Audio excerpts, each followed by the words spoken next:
वैष्णो देवी ऐसा था कि अब बाबा से जुड़ गए।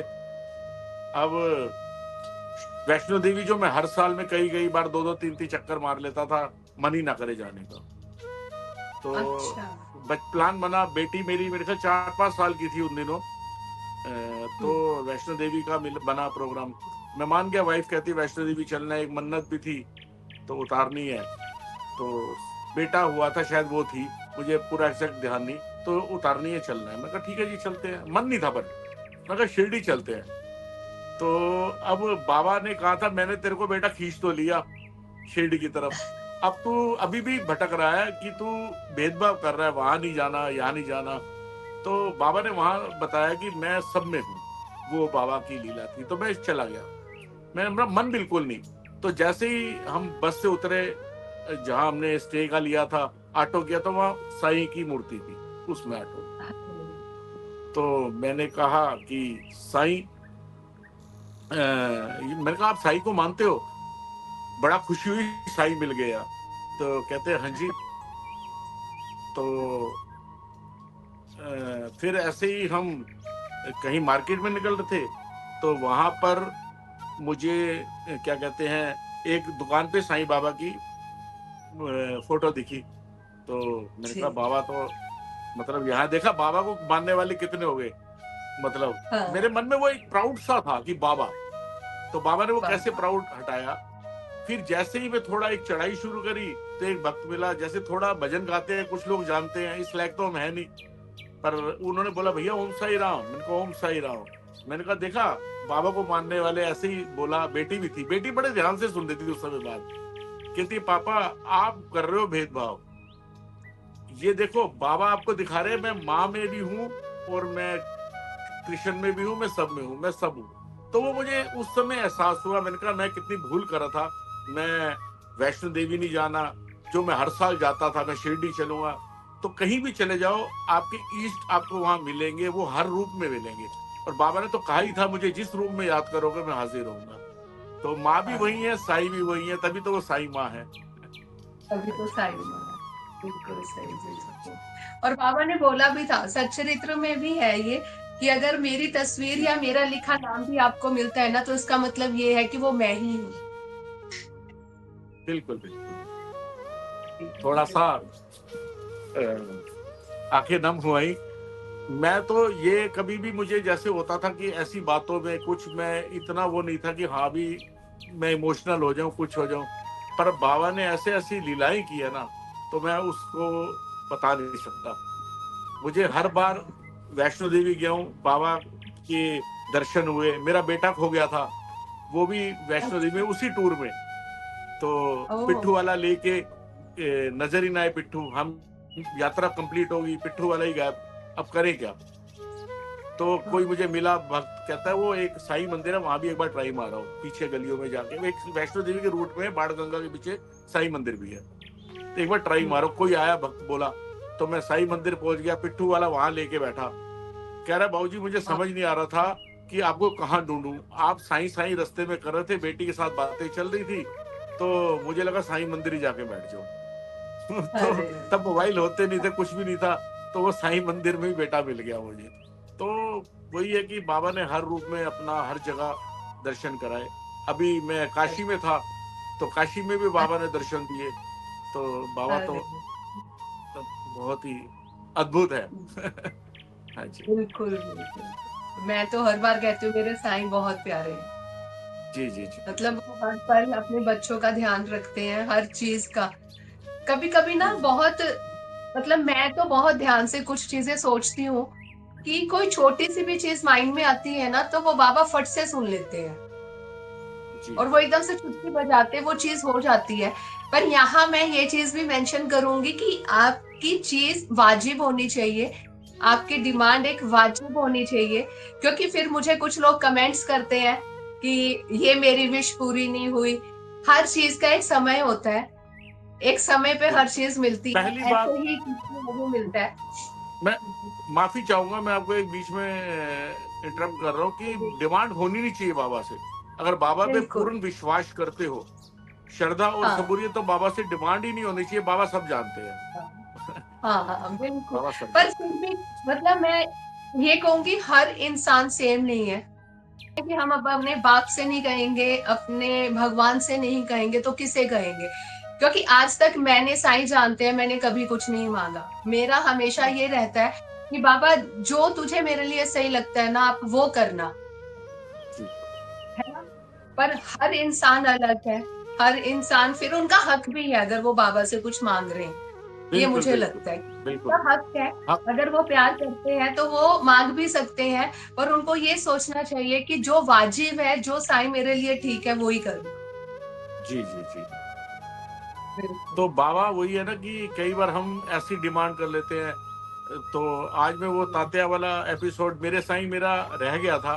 तो मेरे साईं अच्छा। सोनी लीव पर आता था वो अभी, मतलब वैसे तो उसका ब्रॉडकास्ट नहीं हो रहा, पर मैं अभी ओटीटी प्ले पे उसको देख रहा था, क्योंकि मैंने सोचा था मेरे साईं मैं मम्मी के साथ देखा है, मैंने हमेशा पापा हाँ, के साथ। तो मम्मी बीच में 6 महीने से थोड़ा बीमार थी, अभी थोड़ा सा इम्प्रूवमेंट है उनमें, तो मैंने बीच में रोक दिया था। तो मैंने कहा जब वो हाँ, ठीक होंगी बाबा इसको पूरा आप ही कंप्लीट कराना। अब 12 एपिसोड रह गया है सिर्फ। तो आज हमने अच्छा। 4-5 एपिसोड देखे, तो वो तात्या वाला एपिसोड आया तो बाबा, अगर हम नाजायज डिमांड कराएंगे तो बाबा को वो अपने ऊपर लेनी पड़ती है, क्योंकि बिल्कुल। कर्मों को वो नहीं बदल सकते। जो हमारे कर्म है वो हम भुगत ले तो वो अच्छा है। बाबा अगर हमें कोई परेशानी दिक्कत चल रही है तो उसको भुगतने में ही बेहतर है, उनको हटाना नहीं चाहिए, मैं तो इतना मानता हूँ। कष्ट भी, कहते हैं बिल्कुल। ना, हमारे गुरुजी एक भजन गाते हैं, वैसे तो मेरे भी कई गाए भजन है, तो मैं 2 लाइनें गुनगुना सकता हूँ उनको। जरूर। सुख भी मुझे प्यारे हैं, दुख भी मुझे प्यारे हैं, छोड़ू मैं किसे भगवन, दोनों ही तुम्हारे हैं। तो असल में दोनों ही उनके हैं, तो सुख भी उनके हैं, दुख भी उनके हैं। तो दोनों को अगर हम खुशी खुशी मतलब स्वीकार करेंगे, चलेंगे, तो वो हमारे लिए उसमें भलाई है। जी, ये बिल्कुल। मेरे और ये गुरुजी का मेरा गाया फेवरेट भजन है। भजन है। हाँ ये जी। मेरा फेवरेट भजन है। जी मैं जी ये अपने बेटे को बहुत सुनाती हूँ। मुझे ये जी जी भजन बहुत पसंद है, बहुत ज्यादा जी पसंद है। जी। तो वही है कि हम कोई नजायज डिमांड, आपकी बात बिल्कुल सही है, बाबा से ना करें। और मतलब जो भी हमारी जायज है, जैसे अब परेशानी आती है तो कोई बाबा से बस ये कहते हैं उनको परेशानियों को कम करें, मतलब हमें हिम्मत दें उसको सहने की, उन दुखों को सहने की, बस यही है। भी एक्चुअल में साईं जो हमारे पे कठिनाई आनी होती है ना, बाबा उसे बहुत कम कर देते हैं। वो कम होके हमारे पास आती है ना, इसलिए हमें एक्चुअल में पता ही नहीं वो कितना बड़ा पहाड़ आना था, क्योंकि बिल्कुल वो बिल्कुल। साईं ने पहले ही कम कर दिया। अब जब जी जी मुझे जी अर्थराइटिस था ना, तो मुझे सब कहते थे, बाबा बाबा करती रहती है तू, तेरी हालत देख, तेरे से चला नहीं जा रहा, तू खा नहीं सकती। मैंने कहा ये मेरे साईं हैं, तभी मैं इस कंडीशन में बैठी हूँ। अगर वो हम्म, नहीं होते तो आप सोच ही नहीं सकते मैं, अगर मेरे साथ क्या होता, कोमा में चली जाती, कुछ और बीमारी लग जाती, क्या करते आप? ये मेरे साईं हैं, तभी उन्होंने मुझे इस कंडीशन में रखा हुआ है। जी जी। एक्चुअली पता है मैं आपको क्या बताऊं, एक बात मुझे इस बात पे याद आ गई। किसी टाइम आज से 25 साल पहले जब हम साईं से जुड़े थे, 25 से 30 साल पहले, तो तब जी। किसी ओम साई राम हम किसी को भी बोलते थे तो एक अलग फीलिंग आती थी। कुछ इन अभी कुछ सालों से कुछ नेगेटिविटी भी चली, तो जी। मतलब जैसे आपने बात भी मेरी आपसे फोन पर हो रही थी, तो कुछ नेगेटिविटी हाँ। भी चली। तो मैं एक बार प्रोग्राम करने जा रहा था, तो मुझे किसी ने नीचे पूछा कि साईं भक्तों की आजकल भीड़ कम हो गई है, साईं को अच्छा। मानने वाले कम हो गए हैं। तो उस समय हाँ। मुझे जवाब कुछ सूझा नहीं, तो मैंने कहा मैं आपको ना हुँ, स्टेज पे जाके कुछ बोलता हूँ इस बारे में। तो मैं स्टेज पे हुँ। जैसे, क्योंकि बाबा हमेशा भजन की हिम्मत में, चाहे 100 लोगों में बैठा हूँ चाहे 10,000 में, ना मुझे गाना आता, सब बाबा गवाते हैं। मेरी बहन शिल्पी मदान है, बहुत अच्छी टैलेंटेड सिंगर है, उनके साथ मैं परफॉर्म करता हूँ, इकट्ठे हम दोनों ग्रुप है, शरणागत भजन ग्रुप। पर मैं हमेशा घबराया उस स्टेज पे जाने पर। स्टेज जाने के बाद फिर मेरी बहन भी कहती है आपको कोई रोक नहीं सकता वो बाबा ही करवा रहे होते हैं। तो मैंने कहा हाँ, मैं स्टेज पे जाके इस बात का जवाब दूंगा। तो मैं जब जैसे ही स्टेज पे पहुंचा, तो बाबा ने ही मुझे दिमाग में एक बात डाली, बाबा को मानने वाले कम नहीं हुए, बाबा को मानने वाले तो उतने ही थे, बस ये जो भीड़ है ना, बाबा ही उसको भीड़ को हटा रहे हैं। बाबा भी चाहते हैं जी कि मेरे भक्त वो रहें जो मुझे दिल से श्रद्धा से मानते हैं। तो ये भक्तों की जो भीड़ एकदम बढ़ गई थी, कुछ नेगेटिविटी फैलने लगी थी, तो बाबा ही उस भीड़ को थोड़ा कम कर रहे हैं। बाबा के जो डिवोटी थे वो बाबा के डिवोटी रहेंगे, बाबा को मानने वाले थे। साईं तो कहीं नहीं गए, साईं तो वहीं है। साईं आप में भी है, आपसे मेरी बात हो रही है, साईं कहीं ना कहीं मेरे में भी बैठे हैं। बाबा तो हर भक्त में है। तो बस हम किसी का अच्छा करेंगे तो बाबा हमें मिलेंगे, हम किसी का बुरा करेंगे तो बाबा कहाँ मिल सकते हैं। बिल्कुल बिल्कुल सही बात है आपकी। नेगेटिविटी जो फैलाते हैं, हम साईं भक्त हैं या हम किसी भी भगवान को आप मानते हो, अगर कोई इंसान उनके बारे में कुछ गलत बोल रहा है, तो मेरे हिसाब से आपको बहस करके लड़के नहीं, उनसे किनारा कर लेना चाहिए। उन लोगों को हमें वैल्यू ही नहीं देनी चाहिए। हम लोग जी उनको वैल्यू देते हैं, उन्हें सुनते हैं, तभी वो 4 बातें और बोलते हैं। बिल्कुल तभी तो वो बिल्कुल, हमें चीज़ बहस, फैलती है। हम साईं के बारे में बताने वाले कुछ होते ही नहीं। मतलब ये तो बिल्कुल। साईं की इच्छा से ही, जब हम दुनिया चल रही है, साईं उस परमात्मा की इच्छा से चल रही है, तो हम उसके बारे में बहस करके अपना, हम वो बाबा के फिर फॉलोवर ही ना हुए। बाबा के हाँ, फॉलोवर ही। बिल्कुल, हाँ जी बिल्कुल। साईं को भी तो देखो कितना परेशान किया गया था। जी जी जी जी तो फिर क्या चीज़ है? जी जी। बाबा को कहते हैं ना, बाबा जब साक्षात थे, तो जी, ग्रामवासियों ने, शिरडी ग्रामवासियों ने कुछ ने माना, कुछ ने नहीं माना।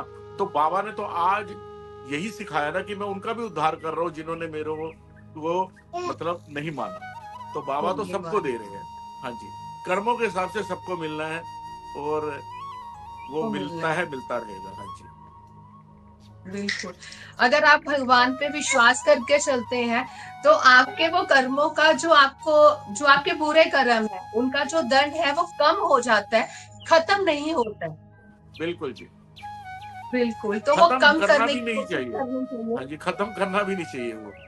मतलब बाबा हाँ, से नाजायज बिल्कुल, मांग करनी भी नहीं चाहिए कि हमें नहीं कष्ट करनी हमारे चाहिए, खत्म बिल्कुल। करो। हाँ जी। तो मैं तो यही कह रहा हूँ कि हमें, मतलब कष्टों को, मतलब जो भी हम पे आए हैं, बाबा से यही कहना चाहिए कि हमें उन्हें सहने की शक्ति दे, खत्म ना करें। क्योंकि सहने की शक्ति ही चाहिए, खत्म तो फिर वो मतलब आप कोई भी ग्रंथ ले लो, उसमें परमात्मा को अपने ऊपर ही लेना पड़ता है। हम अपने कष्टों को, अपने कर्मों को परमात्मा पे क्यों डालें। हाँ जी, बस मेरा सही इतना बात मानना है, है। हाँ जी बिल्कुल। हम तो ये चीज़ सोच भी नहीं सकते कभी भी। जी जैसे उसमें मेरे साईं सीरियल में भी दिखाया है, जी सच्चरित्र में भी है, जो वो गांठें साईं के हो जाती हैं अंडर जी आर्म्स जी में। जी जी तो जी ये जी जी चीजें कभी सोच सोच में भी नहीं आती कि बाबा ये कष्ट खत्म करो, आप देखो जो करना है। नहीं बाबा, उतने काबिल रखो कि ये कष्ट हम भोग सके और जी जी आपका नाम जाप कर सके। जी जी। तो परवीन सर, आप हमारे साईं भक्तों को कुछ मैसेज देना चाहते हैं तो प्लीज। मैं तो यही कहना चाहूंगा सबसे हाथ जोड़ के, हमारे कई लाखों जन्मों के कोई पुण्य कर्म थे कि हम साईं शरण में आए हैं। बिल्कुल सही। क्योंकि हर व्यक्ति के अपने माइंड सेट है, हर व्यक्ति अपने आप डिसीजन लेता है। बस मैं इतना कहूंगा कि बाबा ने अगर हमें अपनी शरण में लिया है, तो हमें उन पे श्रद्धा और सबूरी करके पूर्ण विश्वास करना चाहिए। सुनी सुनाई बातों पर, कहते हैं ना, जैसे हम अपने माँ बाप नहीं चेंज कर सकते, ऐसे ही ईश्वर को भी नहीं चेंज करना चाहिए, परमात्मा को भी। क्योंकि हम भटके ना, इधर उधर भटकने से कुछ हासिल नहीं होना।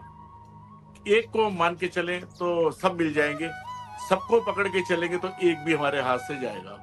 तो इसलिए अगर बिल्कुल साईं ने आपको अपनी शरण में लिया है, तो ये बहुत ही हमारे लिए पुण्य, वो क्योंकि वही शिव है, वही वही। राम है, वही महारानी है, वही सभी, मतलब वो एक अवतार है।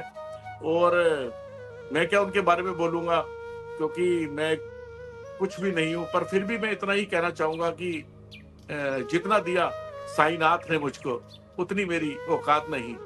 ये तो कर्म है आपका मुझ पर, वरना मुझ में तो ऐसी बात नहीं। उसका साक्षात मैं उदाहरण हूँ कि मैं जो बचपन से एक इच्छा थी मेरी भजन गाने की, मुझे फेम मिले, ये मिले, बाबा ने वो सब दिया। अब मैं बाबा से ही कहता हूँ कि बाबा बस अपनी शरण में रखो, मुझे इतना भी मत दो कि मैं आपके शिरडी ना आ सकूं, मेरे पास समय ना हो। मुझे परिवार के लिए भी समय दो, और मुझे भजन तो दो, पर उतने दो कि जितने मैं सह सकूं। बस अपनी शरण मत छीनना, शरण में रखना, बस वही मेरी बाबा से इच्छा है। और बाबा में पूर्ण विश्वास करें, बाबा आपको मतलब हर कष्टों से आपको कम करेंगे, आपकी हर जरूरत पूरी करेंगे। पर वो हमारी आपकी बात पर कि वो जायज होनी चाहिए, बस यही है मेरा आखिरी message. Thank you so much Parveen sir, इतने प्यारे प्यारे साईं के किस्से सुनाने के लिए, साईं की लीलाएं बताने के लिए, और वाकई में बहुत प्यारे एक्सपीरियंस है। बाबा ने आपको अपना साक्षात्कार करवाया है, आपकी दिली इच्छा पूरी की है जो आपकी भजन गाने की थी, लिखने की थी। और वाकई में आपकी आवाज भी बहुत प्यारी है, जो आपने चाहे 2 लाइनें सुनाई हैं, पर बहुत प्यारा सुनाया आपने, और वो भजन भी मेरा फेवरेट था। अभी समय की वजह से ये पॉडकास्ट को हम यहीं रोकेंगे। आपके साथ नेक्स्ट पॉडकास्ट में मिलेंगे, और पॉसिबल होगा तो ज़रूर हम ऑफलाइन पॉडकास्ट करेंगे नेक्स्ट आपके साथ। बहुत अच्छा लगा आपसे बात करके, साईं के बारे में, आपकी लीलाएँ सुन के। Thank you so much. Om Sai Ram. Om Sai Ram ji, Om Sai Ram. तो जैसे अभी आपने सुना परवीन सर के एक्सपीरियंस, बाबा ने कितने प्यारे प्यारे चमत्कार, वाकई में उनके साथ चमत्कार हुए हैं। बाबा ने उनको अपना साक्षात्कार करवाया है, एक बार नहीं बहुत बार। और बाबा ने उनका सबसे प्यारा सपना जो बचपन से था कि वो भजन गाए, वो भजन गाते भी हैं और लिखते हैं, बाबा ने वो भी पूरा किया। तो वाकई में जैसे मैं हर बार कहती हूँ, मेरे साईं सच में बहुत ही प्यारे हैं। और अगर आप में से भी कोई साईं भक्त अपने एक्सपीरियंस हमारे चैनल पे शेयर करना चाहता है, तो मोस्ट वेलकम। आप हमें इंस्टाग्राम पे डीएम कर सकते हैं, या फिर यही वीडियो के नीचे कमेंट बॉक्स में भी अपना मैसेज छोड़ सकते हैं। तो अब ये वीडियो यहीं पे समाप्त करते हैं, मिलते हैं जल्दी ही नेक्स्ट वीडियो में साईं के नए एक्सपीरियंस और एक प्यारे पॉडकास्ट के साथ। तब तक के लिए ओम साई राम।